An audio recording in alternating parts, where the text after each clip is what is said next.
Welcome to the course overview video for Applied Marketing Research, MKTG7060. In this video, I'm going to review the description of the course, the learning outcomes of the course, and the assessment items. And in particular, I'm going to go through how the assessment items and the tasks that you'll be asked to complete in this course relate to both the learning outcomes and the content of the course. So description of this subject is essentially that we are going to be applying the research process to a marketing problem. We will be doing this for an industry client who has a marketing problem, and you will need to develop a research problem, apply various methodologies, collect different types of data, analyze that data, and then present this data, findings and solutions back to the client. So there's very much an applied subject. So therefore, in terms of the requisites, you will need to have completed MKTG7058, marketing and stakeholder communications, as we assume that you have a background knowledge of marketing theory. Also be warned that there are statistics in this subject. It is taught at a basic level that assumes that you are learners and have not encountered statistics necessarily in the past, but it is something that you should be aware of. So similarly, in terms of learning outcomes, so the learning outcomes relate very much to the application of research process and research methods to marketing problems.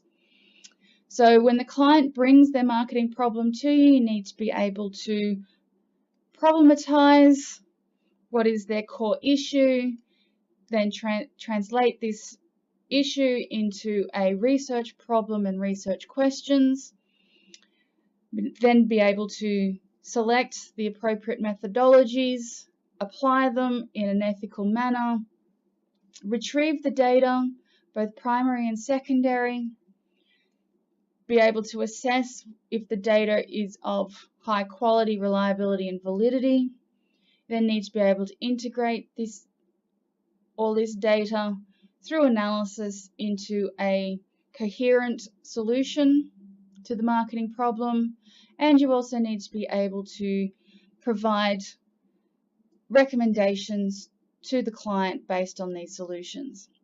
And finally, all of this is integrated into an evidence-based marketing report that is presented back to the client so they can go forward with their marketing process. So the assessment overview for the marketing research subject is available in Wattle and also in the course outline. I suggest that you read it very carefully, as the course outline is your contract with me and the university. So if there's any issues that you have with due dates or conflicts, or there's inconsistencies, please raise them as soon as you possibly can with me. So in terms of the assessment items, there are three broad categories. However, the first two, the research project, tutorial participation, are closely related. So these two assessment items relate to the implementation of the project itself. So, whereas the quizzes is designed to basically test on an individual level your understanding of the content areas. So quizzes is content, research project and participation is about application. So the project itself has 5 different parts, which I'll create videos explaining in more detail, but essentially the two main bits are the research proposal, which is due week 6. This incorporates the first part of the research process, so the problematization, the research questions, and the methods, proposed methods that you will be using. And the research report includes those 3 sections, plus the findings and conclusions and recommendations.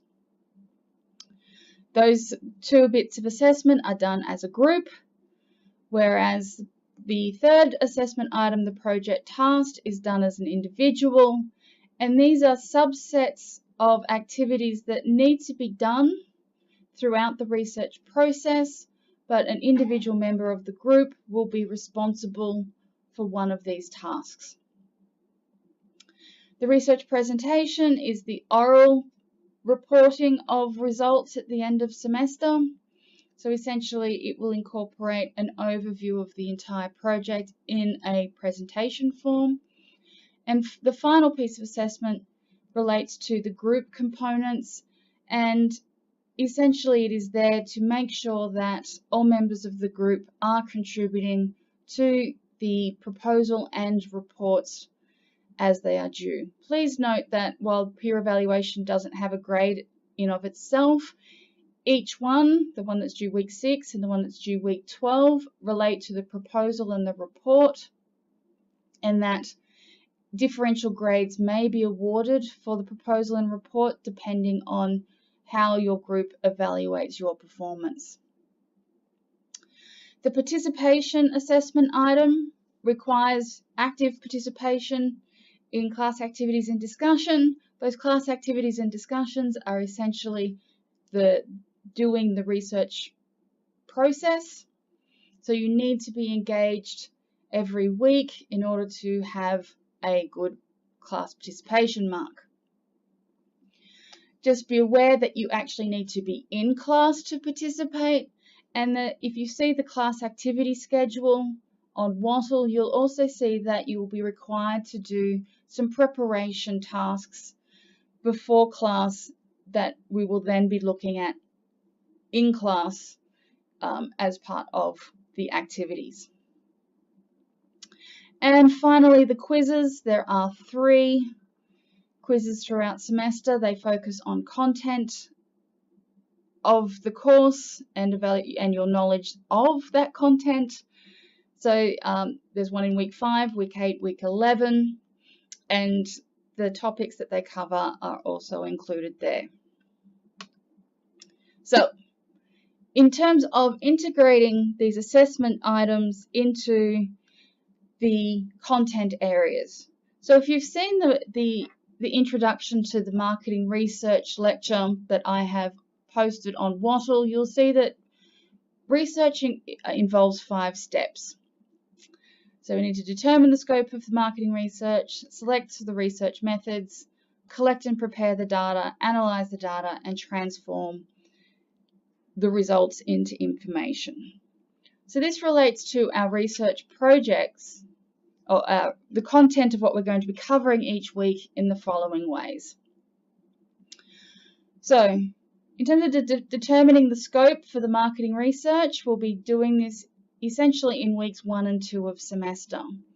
You'll have a brief overview of the client's problem that they have provided in a written form in week 1. The client will present their problem to the class in week 2, and we'll be finalizing the problem identification, research questions, and looking at how literature and secondary sources are integrated into this process in week 2 as well. In step 2, we have to select the research methods. So we've broken these up into week 3, where we do the qualitative method selection, and then in week 5, we look at the quantitative method selection. The third steps, which is collecting and preparing the data. Qualitative data collection and analysis we will be covering in weeks 3 and 4. Quantitative data collection preparation is being done in weeks 5 to 7. The actual data collection for quantitative data will happen in weeks 8 and 9, which leads into step 4, which is analysing the data. So for qualitative analysis, we'll be doing that in week 4.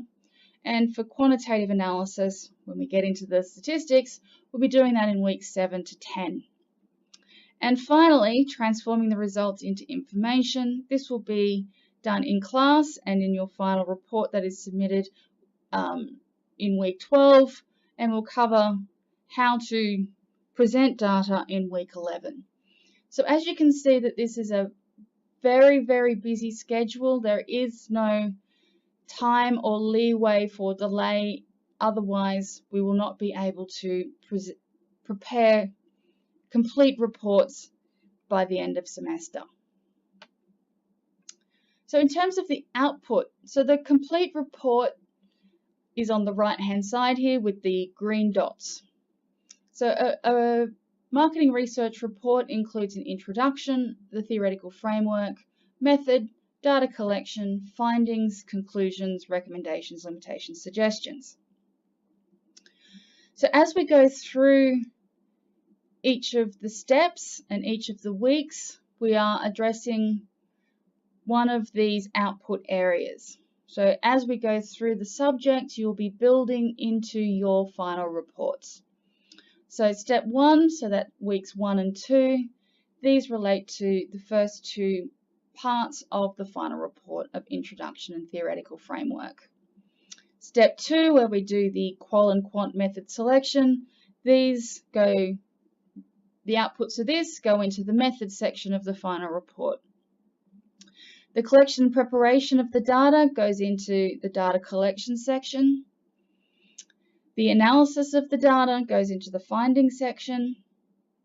And finally, transformation into information is the reporting of the whole thing, but also includes the conclusions, the recommendations, limitations, and suggestions for further research. So in terms of the first 2 bits of research report, that is the group-based submissions. So we have the proposal and we have the report and presentation. So there is an overlap between these 2. So the proposal includes the introduction, the theoretical framework, and the method, while your report and presentation will cover all of these stages.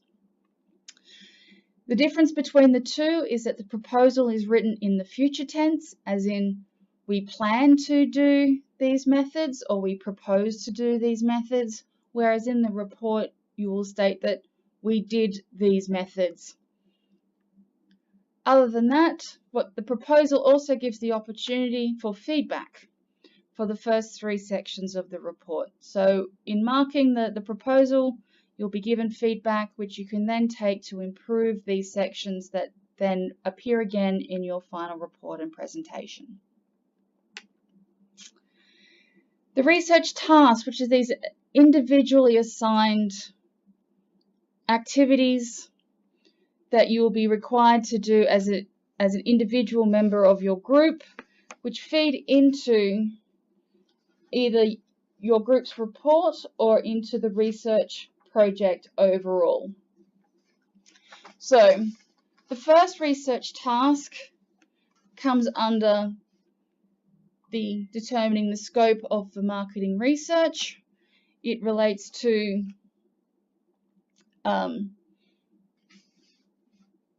identifying the problem and the theoretical framework of the marketing problem. The next 3 relate to data collection and analysis. So research task 2 relates to qualitative data collection and is an initial analysis of the qualitative data in terms of building consumer profiles. Research tasks 3 and 4 relate to quantitative data collection. Task 3 requires you to develop the protocols and the supplementary material required in order to collect the quantitative data, while task 4 is the design of the instrument that will be used in collecting the quantitative data. Whether it be a survey, an experiment, there is some sort of questionnaire or quantitative instrument that is required to collect the data. And finally, research task 5 relates to analysis, and this is developing up a plan for each research question. How are we going to do the analysis? What data is going to be required? And what tests are going to need to be done to answer the research questions. So each of these stages or each of these tasks builds onto the next step of the research process. So research task 1 builds into the theoretical framework and also into methods. Research task 2, the qualitative analysis, will help with theoretical framing of the data, but also form part of the findings section. Research task 3 and 4, well, research task 3 builds onto research task 4, and also the research task 2 can also build into research task 4, which is the design of the instrument. So these are all related together, and all of these data collection methods can become part of the data that research task 5 needs to build a plan for. So, bringing it all back to our learning outcomes. So, in terms of the output areas, you have the introduction theoretical framework relates to learning outcome 1. Method section relates to learning outcome 2. Data collection relates to outcomes 3 and 4. The findings section relates to outcome 5. These additional sections of conclusion, recommendations, limitations, suggestions relates to learning outcome 6. And the ability to communicate effectively in your report, proposal, and presentation relates to learning outcome 7. So these are how all of these bits of assessment relate to each other in terms of achieving the learning outcomes that as they apply to application of the research process. So that's it in terms of overview of our